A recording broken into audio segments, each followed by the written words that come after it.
Assalamualaikum, salam sejahtera dan salam kebersamaan UMT. Kembali ke siri 7 hari menuju pilihan raya kampus. Bersama saya pada hari ini Sofia Elisha atau lebih dikenali sebagai Sofia yang akan menjadi hos anda pada hari ini. Dan hari ini kita akan bawakan satu topik yang sangat menarik iaitu mengundi atau membisu.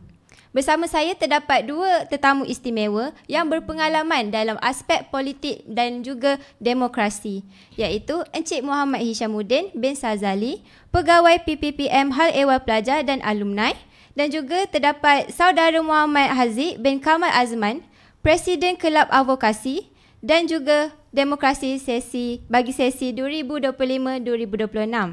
Selamat datang Cik Hisham dan Saudara Haziq. Mungkin boleh perkenalkan diri dan beritahu sedikit sebanyak tentang latar belakang masing-masing kepada para penonton. Okey, baik. Terima kasih dari moderator. Nama diberi Muhammad Hishamuddin bin Sazali, iaitu sebagai penolong pendaftar lah di Pusat Pembangunan dan Pemekasaan Mahasiswa, dan juga sebahagian daripada urustia bagi unit literasi dan advokasi politik Universiti Malaysia Terengganu ataupun turut dikenali sebagai advokasi at UMT. Jadi saya rasa itu sebanyak lah berkenaan dengan latar belakang sedikit, yang mana kita memfokuskan tentang literasi politik kepada mahasiswa untuk meningkatkan bukan saja kesedaran tetapi juga kematangan daripada sudut politik kepada mahasiswa-mahasiswa semenjak undi 18 dilaksanakan lah. Baik, Saudara Haziq. Assalamualaikum warahmatullahi wabarakatuh. Salam sejahtera, salam kebersamaan UMT, salam bersama advokasi menjelang demokrasi. Nama diberi Muhammad Haziq bin Kamal Azman, merupakan pelajar di Fakulti Perniagaan, Ekonomi dan Perhubungan Sosial, sarjana muda pengurusan pengajian polisi ataupun dikenali sebagai Posesor lah. Dan saya juga merupakan Presiden bagi Kelab Advokasi dan Demokrasi atau singkatnya AKSI bagi sesi 2025-2026. So AKSI sebenarnya berkait rapat dengan PPPM di literasi politik, ataupun fokus kami pada sesi ini merupakan untuk meningkatkan tahap kematangan politik kampus dalam kalangan mahasiswa UMT. Okey, baiklah. Ni Encik Hisham dan Saudara Haziq sihat tak sekarang? Sebab saya dengar sekarang ni kita punya universiti telah dilanda dengan wabak penyakit influenza yang berjangkit. Saya dengar terdapat 7 orang daripada pelajar UMT telah dijangkiti dengan wabak penyakit ni. Jadi nasihat saya pakailah mask jika diperlukan dan juga minumlah air. Betul. Jadi baiklah, tanpa membuang masa, kita teruskan lagi dengan topik hari ini iaitu mengundi atau membisu. Saya teruskan dengan apa yang tentang pilihan raya kampus lah. Okay, seperti yang kita tahu, kita semakin menghampiri dengan pilihan raya kampus yang akan berlangsung pada 5 November akan datang. Pada tarikh tersebut, seperti yang kita tahu, mahasiswa dan mahasiswi akan turun untuk mengundi calon pemimpin mereka pada sesi 2025 dan 2026. Baru-baru ni, semasa Minggu Jalinan Mesra, ada satu slot yang menarik perhatian ramai pelajar, iaitu slot program literasi politik yang disampaikan oleh Dr. Muhammad Yusri. Kenal tak? Kenal kan? Okey, jadi daripada slot tersebut, Dr. Yusri ni telah mempercerahkan, memberi pendedahan lah kepada pelajar tahun 1, iaitu saya lah. Saya pun pelajar tahun 1 sebenarnya. Muda lagi. Jadi kat situ Dr. Yusri ni memberi pencerahan kepada saya dan rakan-rakan saya tentang apakah itu politik dan demokrasi di kampus. Okey, apa yang saya boleh ringkaskan dan apa yang saya faham dari slot tersebut adalah demokrasi di kampus ni adalah amalan nilai-nilai demokrasi yang dipraktikkan di universiti, di peringkat universiti. Jadi mahasiswa diberi peluang kebebasan untuk memilih pemimpin yang akan memimpin mereka pada masa akan datang. Dengan kata lain, demokrasi ni sebenarnya, demokrasi kampus ni sebenarnya adalah boleh katakan latihan lah kepada mahasiswa dan mahasiswi sebelum menjalankan demokrasi yang sebenar di luar sana. Jadi ini kita boleh ambil sebagai didikan awal lah, pendedahan awal kepada mahasiswa dan mahasiswi. Okey, jadi kita teruskan kepada question number 1. Question number 1. Yes, question number 1. Jadi Encik Hisham dan Saudara Haziq, pada pandangan anda, kenapa ramai mahasiswa pada hari ini macam kurang berminat untuk melibatkan diri dalam politik ataupun demokrasi kampus? Sedangkan mereka dah diberikan peluang untuk bersuara, untuk memilih pemimpin-pemimpin mereka pada masa akan datang. Silakan. Mungkin Cik Hisham nak mulakan dulu. Saya mula dulu, selalunya panjang sikit. Tapi tak apalah, kita anggap ni untuk warm up lah kan. Untuk kenapa ramai pengundi ataupun mahasiswa kita kurang kita kata ambil tahu ataupun terlibat dalam arena politik kampus. Sebenarnya dia datangnya juga daripada isu politik nasional sebenarnya. Daripada sudut, walaupun undi 18 telah dibuat kan, yang mana siapa yang berumur 18 tahun hingga ke 21 sudah automatik didaftarkan sebagai pengundi. Tetapi benda itu terus berlaku di peringkat kampus yang mana kalau kita lihat apa yang mahasiswa-mahasiswa kita ni nampak pada politik adalah ada satu literasi ataupun kesedaran yang agak-agak rendah. Kerana apa? Apabila kita bercakap tentang politik, boleh saya katakan mahasiswa sudah menolak untuk ambil tahu, untuk minat, untuk ambil endah. Itulah sebenarnya yang kita panggil sebagai apati lah, iaitu sikap untuk tidak minat, sikap untuk tidak endah dan sikap untuk tidak ambil tahu. Itu adalah apati. Yang mana semuanya pun berpunca daripada kelesuan politik yang berlaku di nasional. Yang mana kalau kita lihat sebelum ni, ada kerajaan yang stabil, lepas tu akan ada pula runtuhnya kerajaan dan sebagainya. Mahasiswa ataupun rakyat kita ni sebenarnya dah letih. Dah memang dalam keadaan kelesuan. Yang mana mereka ini muak dengan situasi yang berlaku di politik. Itu politik nasional. Tapi kalau kita cakap tentang politik kampus, isu politik kampus ni kalau dulu-dululah, tahun 2010, 2011, kita bercakap tentang wujud gerakan secara nasional. Iaitu di setiap universiti ada gerakan-gerakan proksinya. Kalau dulu kita ada pro mahasiswa, kita ada gerakan aspirasi. Yang mana dulu adalah kemuncak kepada gerakan mahasiswa 2010-2011.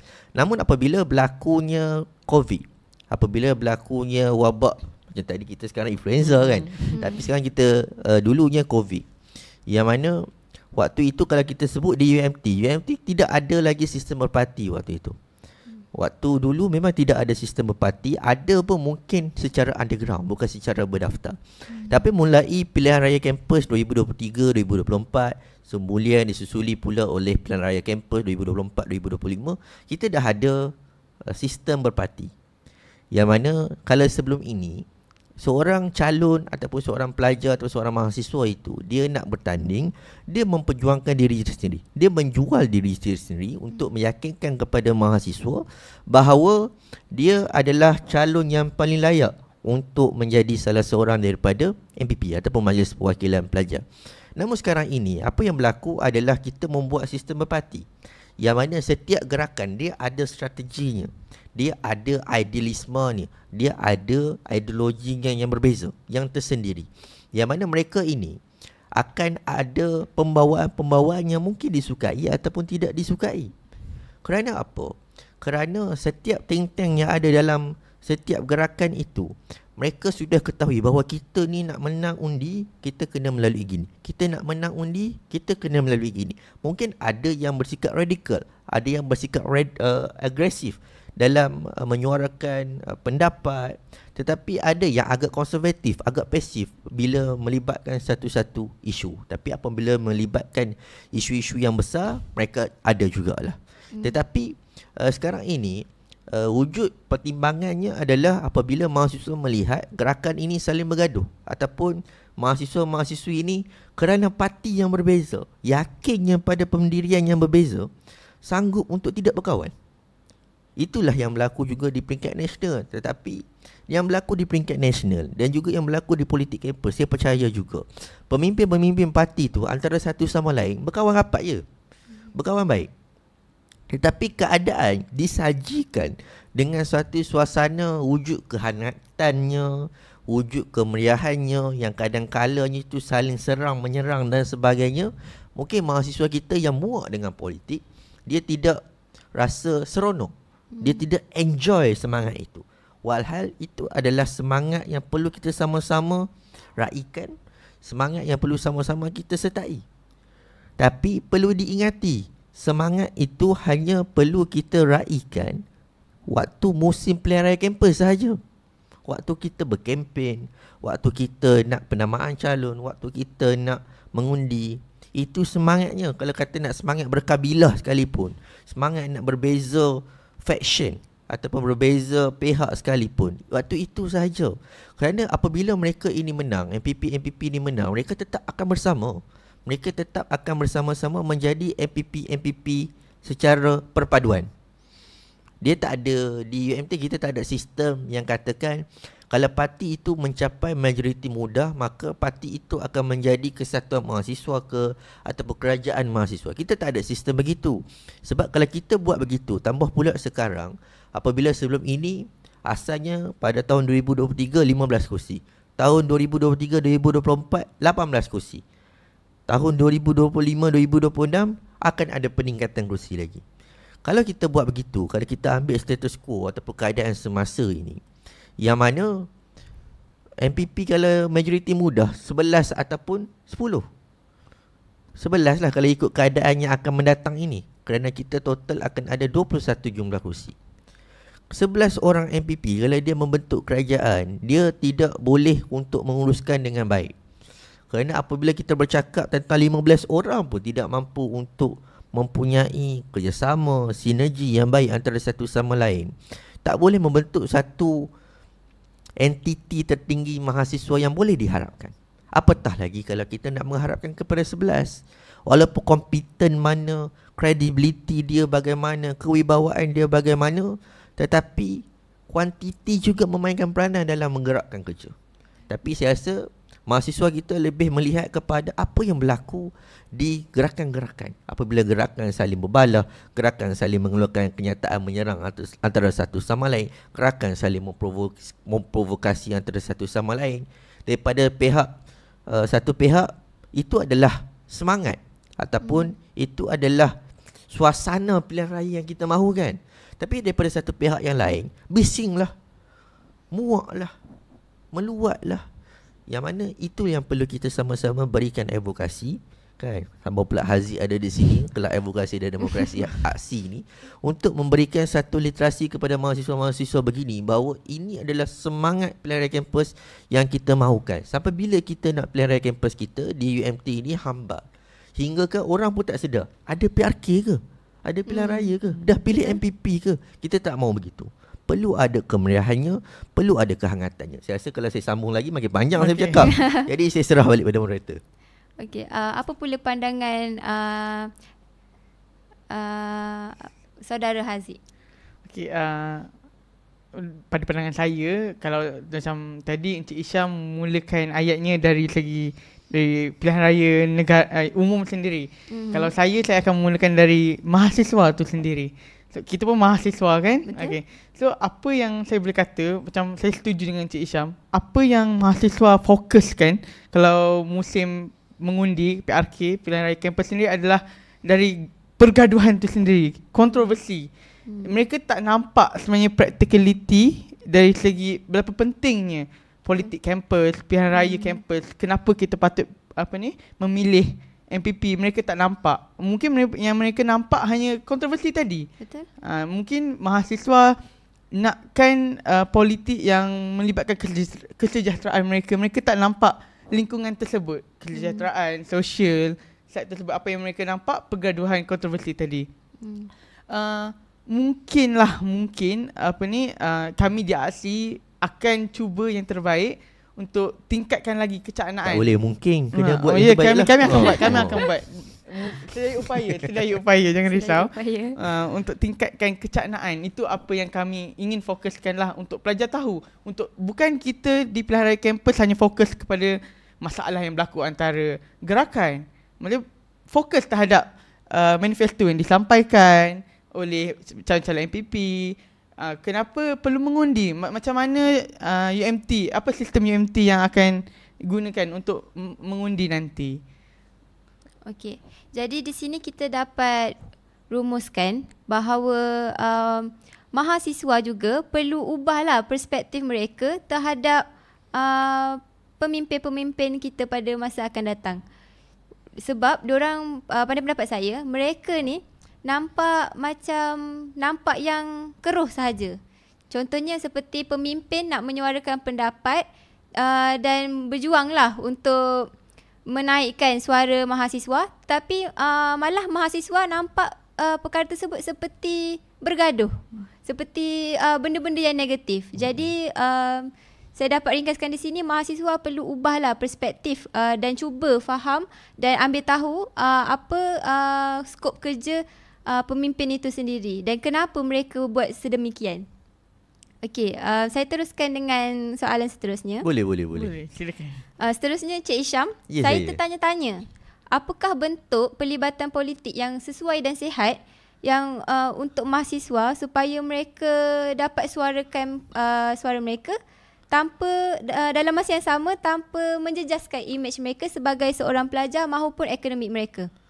Bila kita cakap tentang cara paling sihat, cara paling terbaik ni, dia agak subjektif sebenarnya.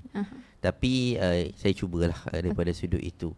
Kerana kita melihat daripada sudut politik kampus kan, sebagai seorang mahasiswa, sebagai seorang yang kita yakini ada intelektualnya, ada ilmunya, ada juga bukan saja ilmu tetapi perlu ada adabnya.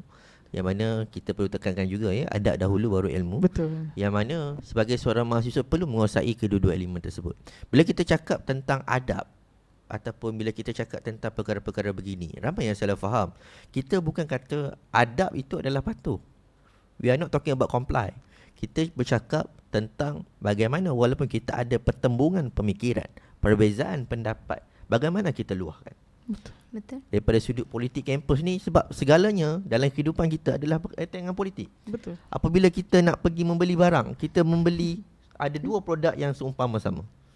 Kan? Satu jenama A, satu jenama B. Ataupun kalau iklan TV selalu pakai jenama X, jenama Y. Betul. Kan? Apabila kita membuat pilihan, itu adalah politik. Itu yang perlu kita faham. Tetapi kalau kita cakap pelibatan politik yang paling sihat, kita akan apa-apa pun kita akan gunakan kaedah rundingan ataupun diplomasi.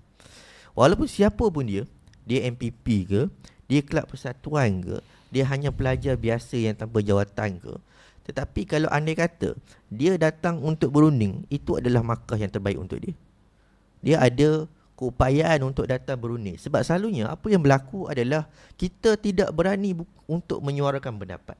Betul. Tapi kadang-kala pendapat kita itu terlampau kritikal, terlampau dianggap negatif, hingga kan orang yang sepatutnya menerima pendapat itu tak boleh menerima pendapat. Itu yang kita panggil sebagai seni rundingan dan diplomasi. Yang mana kalau contoh, pada asalnya kalau contoh awak moderator kita tak setuju dengan apa yang kita cadangkan pada awalnya, tapi sebagai orang yang datang kepada rundingan, orang yang datang untuk menemui dia, oh boleh tak kalau kita buat begini-begini, berikan justifikasi yang baik, nadanya, intonasinya tak terlampau belagak, tak terlampau palatau, Jangan hentam, hentam, kritik-kritik kan. Sudah tentu akan ada pertimbangan yang dibuat sebaiknya.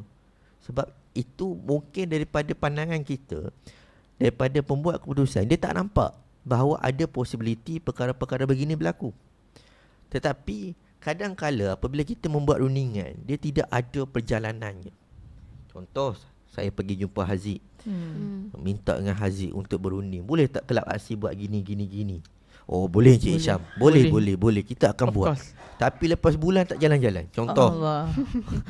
Kan? Harapnya tak macam tu. Contoh. Tetapi sekarang ini adalah bagaimana alternatif dia. Rundingan tak jadi, kita nak pergi ke mana? Tetapi kadang-kala kita perlu ingat, tak semestinya kalau contoh Haziq jumpa dengan saya, Cik Isham kita nak bajet, tak boleh bagilah. Saya tak boleh bagilah. Tapi takkanlah Haziq lepas dia kata, saya kata saya tak boleh bagi bajet, dia nak terus mengamuk, nak terus mogok. Duduk depan pejabat HEPA tu, angkat flashcard buat mob kan. Kata kami nak bajet untuk kelab aksi. Dia ada stage rundingan yang kedua. Kalau contoh dengan pegawai tak kesudahan, jumpa dengan pengarah. Selalunya pengarah dia akan ada solusi yang terbaik. Tak jadi dengan pengarah juga, jumpa tensi, jumpa dengan MC. Sampai kita dah tak tahu nak jumpa siapa, baru kita ambil langkah yang agak agresif. Kan, nak buat demonstrasi ke, nak buat mogok ke. Bukan kita kata saya cadang, tetapi saya nak kata pintu rundingan, pintu diplomasi sentiasa terbuka dan ada lapisan-lapisan dia. Tak semestinya apabila kita tak bersetuju dengan satu-satu perkara, kita meluahkan di media sosial. Betul. Kita katakan di confession. Betul. Sebagai mahasiswa, perlu ketahui bahawa itu bukan jalan yang boleh menyelesaikan masalah. Yang terbaik bukan jalan. Ya, sebab pembuat keputusan mungkin dia tengok, mungkin dia tidak. Kalau dia layan lah. Kalau contoh dia tak layan. Tak ada apa-apa progres yang berlaku. Jadi kalau kita cakap tentang politik kampus secara individu, begitu. Kalau ada benda-benda yang kurang berpuas hati, tidak bersetuju, datang dan berunding. Sama juga seperti gerakan. Apabila mereka bertanding, mereka ada pertandingan antara satu sama lain untuk membuktikan bahawa gerakan mereka yang terbaik. Mungkin daripada sudut personality calon pula nak membuktikan mereka adalah calon yang terbaik. Mereka adalah individu yang paling wajar dipilih oleh mahasiswa kita yang 10,000 orang ni. Betul. Walaupun 10,000 tu tak ramai berbanding dengan universiti lain. Ada universiti yang 24,000, Betul. 30,000. Tetapi untuk menangi hati 10,000. winning hearts and mind ni bukan perkara yang mudah. Betul. Bukan saja nak menang hati, nak menang minda. Daripada sudut ideanya, daripada sudut perasaannya, boleh jadi Haziq bertanding MPP, Haziq ada idea, tetapi Haziq tidak ada perwatakan yang friendly, perwatakan yang mudah didekati, ataupun Haziq ni ada masalah attitude dengan orang. Walaupun Haziq ada idea yang terbaik, tidak mungkin Haziq boleh terpilih. Betul. Kerana seorang wakil yang nak dipilih perlu mempunyai satu sikap yang boleh didekati, satu sikap yang bersedia menerima pendapat, satu sikap yang boleh empati, satu sikap yang boleh bertoleransi dengan orang lain. Walaupun kalau contohlah Haziq bertanding pun, contohlah. Tapi saya tak galakkanlah dia bertanding. Kalau tak, saya tak ada presiden dalam kelab saya. Kan? Kalau contoh Haziq bertanding dan ada esko-esko Haziq yang memberikan pendapat yang berbeza, Haziq tak terima. Tak boleh begitu. Waktu Haziq nak melampiaskan kan, nak marah-marah. Tetapi kalau kita cakap soal gerakan, saya balik pada gerakan. Dah banyak terpesong kan ni. Bila kita cakap pasal gerakan, dia ada kelebihan dia adalah dia ada jentera. Dia mungkin ada 10, mungkin ada 20, mungkin ada lebih pada 50. Dan mereka ini bila kita ada numbers, kan dalam politik ni pentingnya numbers. Bila ada numbers, dia boleh buat macam-macam. They have the power. They do possess the power that they needed. Kan? So, jadi bila kita cakap politik kampus yang paling sihat adalah politik kampus yang memainkan idea. Memainkan idea dan juga memainkan juga attitude yang baik. Untuk kata, oh dia ni waktu pilihan raya kampus, waktu kempen dia datang dekati kita, dia datang tanya kita. Waktu dia jadi MPP pun sama. Tapi kadang-kala apa yang berlaku adalah waktu kempen wujud sentiasa. Pumpang. Waktu MPP hilang. Lesap. Tak nampak. Lesap. Tak menyantuni pelajar. Silap-silap boleh jadi ada sikap yang kita katakan sombong lah. Tak mungkin mesra dalam kalangan mahasiswa. Tetapi perlu juga ada permainan idea. Macam mana kita nak menyuarakan untuk memenangi undi hati dan undi ni perlu datang berpasakkan kepada idea. Apa perjuangan gerakan ini? Apa perjuangan gerakan itu? Bukan sekadar gerakan A diteruk. Tengok calon-calon dia. Tengok MPP dia sebelum ni. Apa hasil dia? Ada isu macam-macam. Kalau ada isu pun, itu isu personal. Tak wajar kita nak salahkan gerakan 100%. Tetapi gerakan ada ideologi. Gerakan ada tim untuk scouting. Jadi mereka juga ada, kita kata saham kan, untuk dipersalahkan kalau kata silap pilih calon. Kan, contoh calon tu letak jawatan, calon tu didakwa ke, calon tu tiba-tiba merompak ke, kan. Yang mana tak berlaku lah kan, mungkin dia berlaku di Uganda sana kan. Tetapi apa yang berlaku adalah pertembungan idea itu belum lagi berlaku. Dia adalah pertembungan bahawa saya lebih baik daripada dia kerana dia teruk. Sepatutnya saya lebih baik pada dia kerana kita menawarkan dasar-dasar macam ni, polisi-polisi macam ni. Asas perjuangan kita adalah kerana kita nak melestarikan UMT. Asas perjuangan kita adalah kerana kita nak bawa juga suara mahasiswa. Asas perjuangan kita adalah supaya platform untuk mahasiswa bersuara ini sentiasa ada, mudah didapati, mudah diakses dan terbuka untuk menerima pendapat yang kritikal maupun kritikan yang konstruktif. Itu yang sepatutnya paling sihat, terbuka. Tetapi kalau contoh pertandingan itu wujud kerana saya ini perlu menang kerana dia lagi teruk, dia tak aktif, saya aktif, tanpa mengaitkan pihak lawan. Sepatutnya kalau benar-benar sihat, dia menjual diri dia lebih. Betul. Menjual diri dia lebih. Kalau dia nak cakap dia lebih baik pada calon-calon yang lain, keluarkan idea dia. Keluarkan idea dia. Tanpa jatuhkan pihak Sebab lain. itu kalau kita tengok, kalau buat iklan pun, iklan-iklan produk, suka saya sebut iklan-iklan ni kan. Iklan-iklan produk, dia tak nyatakan dengan jelas siapa yang dirujuk.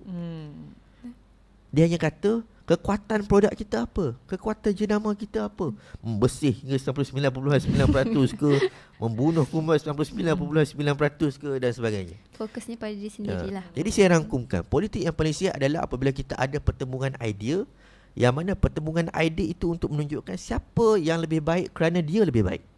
Yang kedua adalah attitude.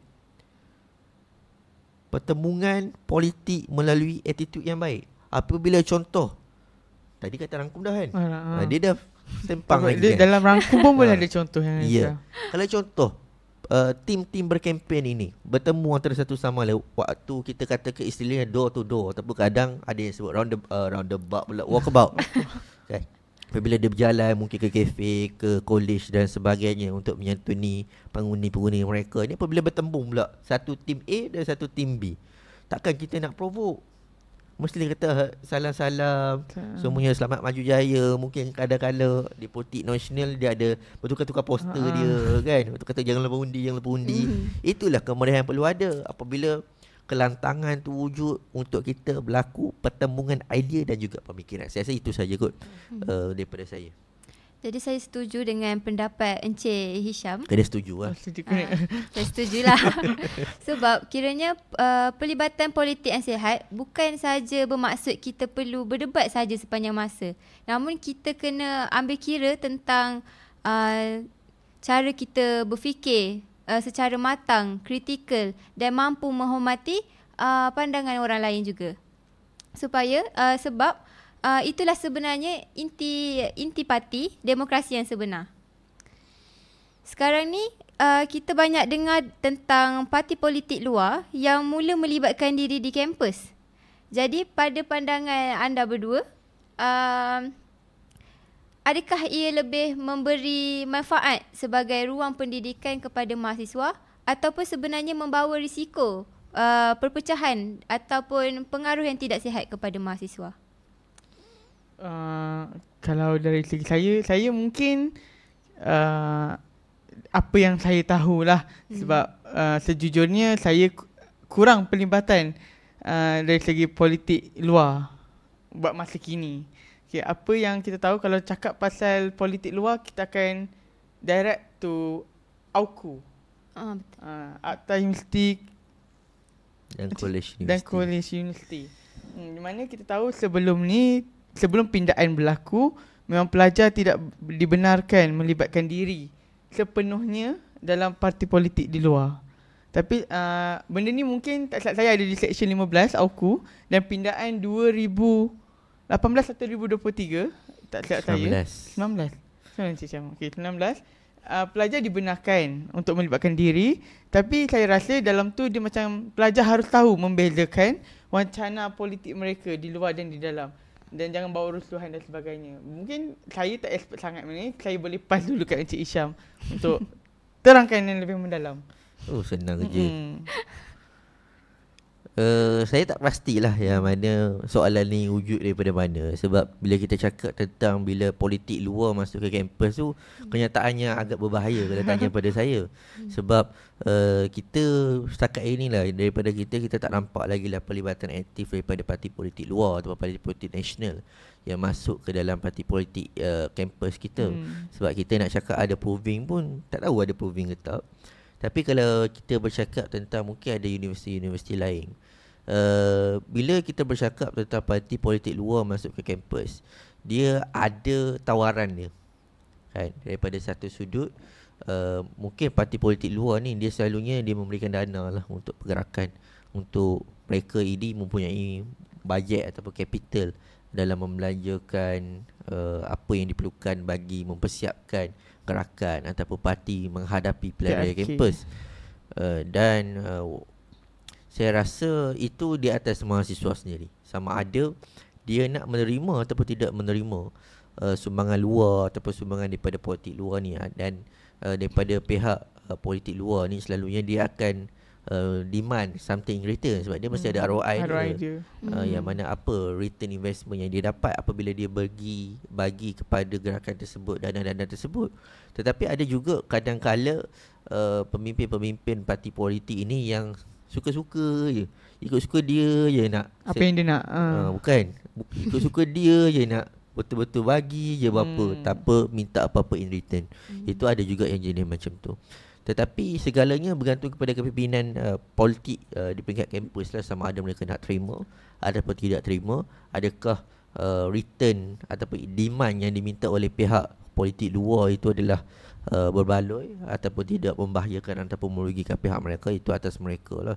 Tetapi macam Haziq pun ada sebut tadi berkenaan dengan AUKU atau Universiti dan Kolej Universiti 1971 yang ada pindaan yang pelbagai sejak tahun 1971 apabila wujudnya kes kemiskinan di Bali 1974. Dan apabila kita bercakap tentang politik, sebelum ni memang mahasiswa kita tidak boleh terlibat dalam mana-mana kegiatan ataupun parti politik di luar ataupun di dalam kampus.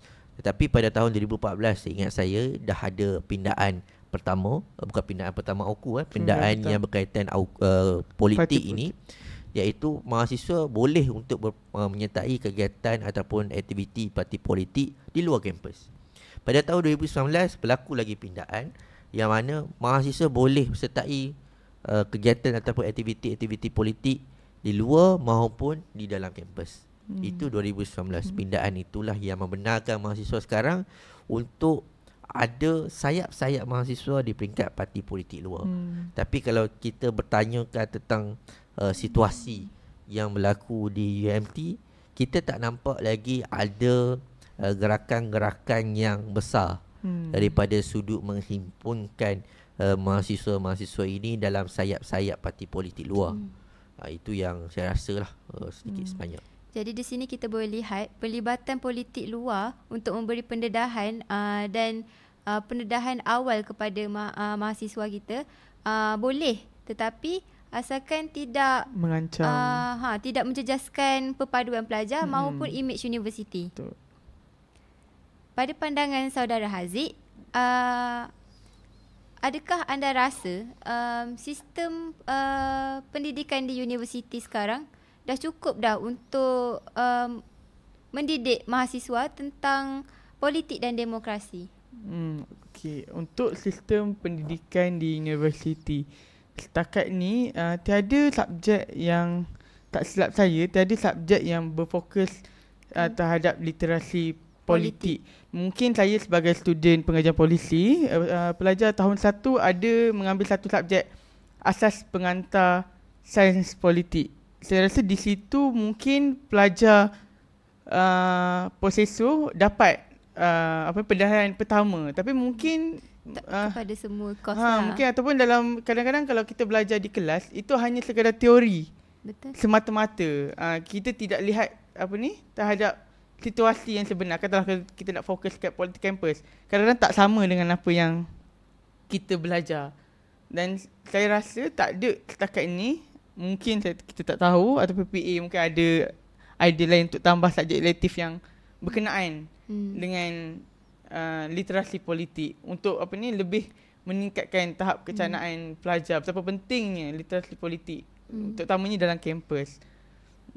Jadi pentingnya universiti sebagai ruang latihan kepimpinan, bukan dari sekadar akademik, namun dari segi membentuk kesedaran sivik pelajar dan juga tanggungjawab sosial sebagai seorang mahasiswa dan juga sebagai seorang warga negara. Okey, dan akhir sekali, apabila mahasiswa memilih untuk tidak mengundi, adakah itu sekadar tanda tidak peduli ataupun sebenarnya menunjukkan kehilangannya kepercayaan terhadap sistem dan juga calon yang ada? Apa pendapat anda? Mungkin boleh Encik Hisham dulu? Tak boleh, saya ulang balik. Oh, ya ke? Okey, baiklah. Okey, saya rasa apa yang berlaku terhadap mahasiswa macam apa yang kita sebenarnya rasa soalannya agak sama seperti soalan pertama tadi. Memang apa saya boleh kata, kalau tengoklah UMT sendiri ataupun kita boleh lihat pada sesi PRK tahun lepas. Tahun lepas ada 2 PRK. Tahun lepas ada 2 PRK. Satu bulan 1, satu lagi bulan 11. Yang mana? PRK 2, 3, 24 untuk MPP sesi 2, 3, 24. Okey. Kita tak nak babitkan yang tu, tapi kami dari apa yang saya boleh cakap, memang kecanaan saya sangat pentingkan. Macam kami di aksi, katalah kalau apa yang kami ingin lakukan di aksi, kami betul-betul ingin, walaupun pelajar endah macam tak tahu, kami ingin pelajar tahu. Even pelajar tak pergi mengundi, at least pelajar tahu. Mungkin step by step, dari pelajar tahu, baru kecanaan untuk mengundi tu lebih meningkat. Betul. Kalau pelajar tak tahu apa itu MPP, jadi mereka tak endahkan lah. Mungkin pelajar tak tahu pun apa itu MPP. Tapi kalau pelajar tahu, mungkin baru mereka ke tahap lebih. Mungkin mereka akan mengikuti jerawaya, baru ke mengundi. Kalau tidak, kalau dari awal ni tak tahu apa-apa, mereka tak cakna langsung, at least macam mana diorang nak mengundi? Macam mana diorang nak mengundi?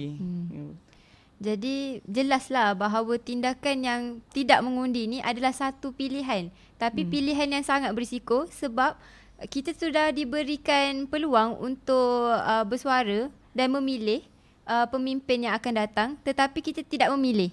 Jadi bila dapatnya pemimpin yang orang lain pilih, jadi kita pun orang-orang yang tidak mengundi ni jadi macam banyak bersuara, macam ini tak okey, ini tak okey. Sedangkan bila diberi peluang dahulu, mereka tidak mengambil, tak mengambil peluang tersebut untuk mengundi. Jadi macam seperti katak di bawah tempurung, diberi betis nak peha pula. Banyak peribahasa dia. Dua sekaligus. Diberi betis nak peha pula. Contohnya sebabnya kita dah bagi peluang untuk bersuara dan memilih, tetapi tidak memilih. Jadi bila pemimpin yang anda tak pilih tu yang dipilih, anda pun banyak pula komplainnya kan, betul tak? Okey. Baiklah, sebelum kita menamatkan episod kali ni, mungkin Encik Hisham dan saudara Haziq boleh berikan sedikit nasihat kepada mahasiswa UMT tentang kepentingan mengundi pada pilihan raya kampus pada kali ni. Saya dulu. Boleh. Okey. Saya rasa saya pecahkan kepada 2 bahagian lah. Satu adalah berkenaan dengan mengundi ataupun tidak. Mungkin kepada mahasiswa-mahasiswa, saya cakap pada kamera lah kan, pada mahasiswa-mahasiswi yang mungkin kali pertama mengundi dalam PRK ataupun mungkin dah beberapa kali mengundi dalam PRK, pastikan kalian turun mengundi, kerana apa pilihan anda akan menentukan siapa yang akan terajui kepimpinan mahasiswa. Kalau kalian pilih yang terbaik, maka terbaiklah yang akan ada dalam kepimpinan kalian.